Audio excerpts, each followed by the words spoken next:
Hello दोस्तों, आज हम हिंदी व्याकरण के कुछ वन लाइनर प्रश्न देखेंगे और समझेंगे। ये बहुत ही परीक्षा की दृष्टि से बहुत ही महत्वपूर्ण प्रश्न हैं, तो प्लीज़ इसको ध्यान से सुनें और पसंद आए तो लाइक करें।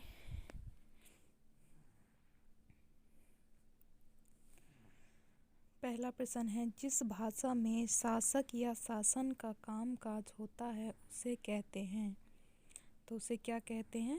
राजभाषा। और हमारी राजभाषा क्या है हमारे भारत देश की? हमारे भारत देश की राजभाषा हिंदी है।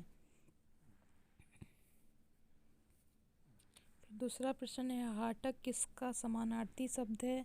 तो हाटक का अर्थ होता है सोना, और सोना के समानार्थी बहुत सारे हैं। सोना, स्वर्ण, कनक, हेम, कांचन, सुवर्ण, जातरूप इत्यादि। प्रश्न नंबर 3 है, छंद मुख्यतः कितने प्रकार के हैं? तो छंद मुख्यतः 2 प्रकार के होते हैं। कौन से? वर्णित छंद और मात्रिक छंद। प्रत्यय के कितने भेद होते हैं? तो हिंदी में प्रत्यय के 2 भेद होते हैं। कौन से? कृत प्रत्यय और तद्धित प्रत्यय।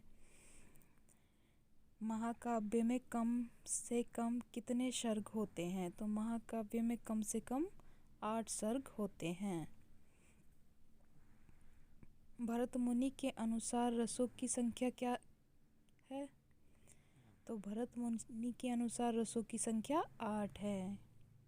फिर अगला प्रश्न है, राजभाषा अधिनियम किस वर्ष पारित किया गया? तो राजभाषा अधिनियम 1963 को पारित किया गया।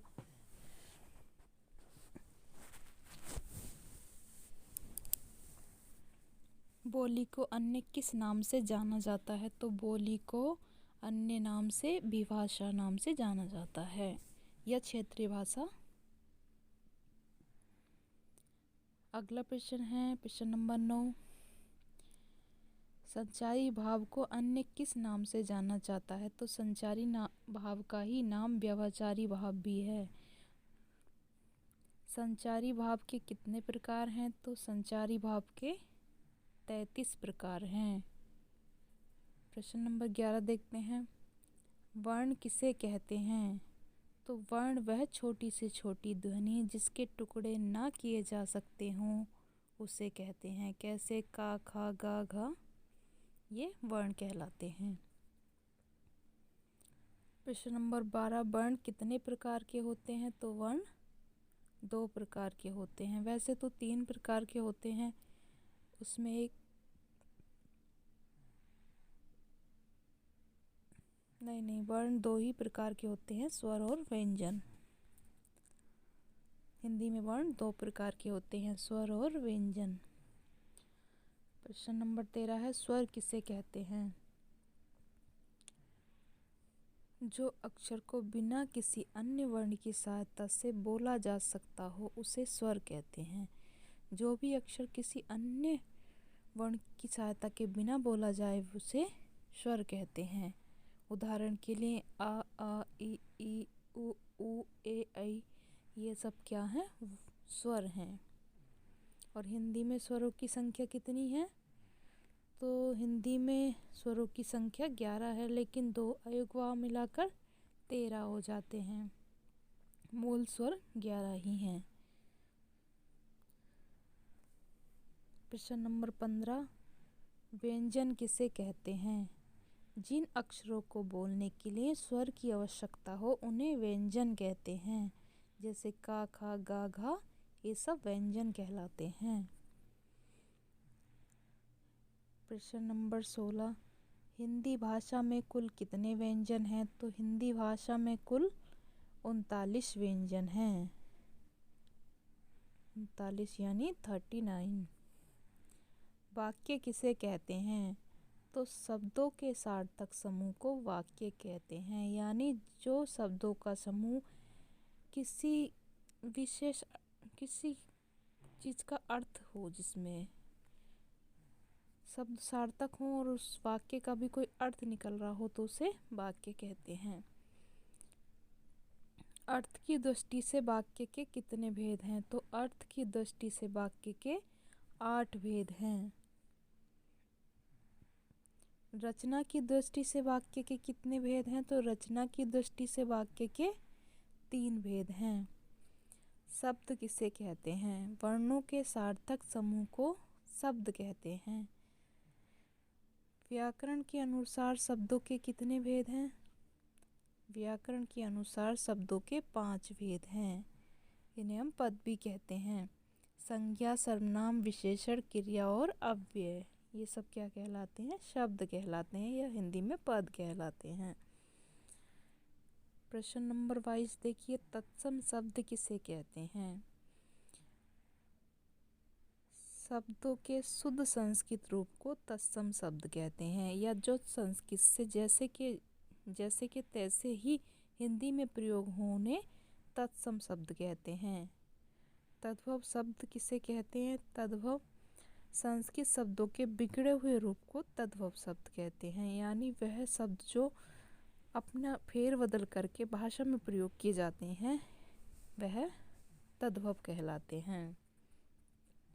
प्रश्न नंबर 24, संज्ञा किसे कहते हैं? तो किसी वस्तु, स्थान या भाव के नाम को संज्ञा कहते हैं। सर्वनाम किसे कहते हैं? तो जो शब्द संज्ञा के स्थान पर प्रयोग किए जाते हैं उन्हें सर्वनाम कहते हैं। जैसे संज्ञा में राम, शहर,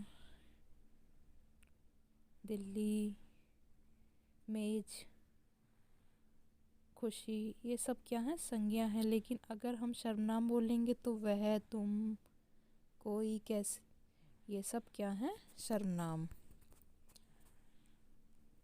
प्रश्न नंबर 26 देखिए, विशेषण किसे कहते हैं? जो शब्द किसी संज्ञा या सर्वनाम की विशेषता बताएं उसे विशेषण कहते हैं, या संज्ञा और सर्वनाम की विशेषता बताने वाले शब्दों को विशेषण कहते हैं। जैसे वह सुंदर लड़का है, तो सुंदर क्या है? विशेषण है। किसका? लड़के का। प्रश्न नंबर 27 देखो, क्रिया किसे कहते हैं? जिस शब्द से किसी काम का करना या होना पाया जाए उसे क्रिया कहते हैं, या किसी काम का करना या होना क्रिया कहलाता है। अव्यय किसे कहते हैं? वह शब्द जिनका स्वरूप हमेशा एक जैसा रहे उन्हें अव्यय कहते हैं।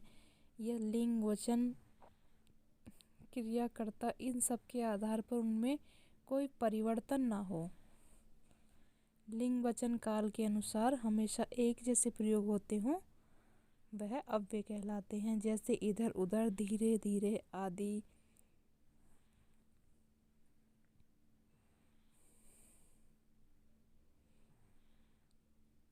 प्रश्न नंबर 29 देखो, संज्ञा किसे कहा जाता है? ये तो हो गया है, किसी वस्तु, स्थान, भाव के नाम को संज्ञा कहा जाता है।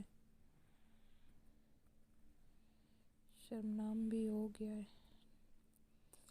प्रश्न नंबर 31 देखो, प्रयोग की दृष्टि से सर्वनाम के कितने प्रकार हैं? तो प्रयोग की दृष्टि से सर्वनाम के 6 प्रकार हैं।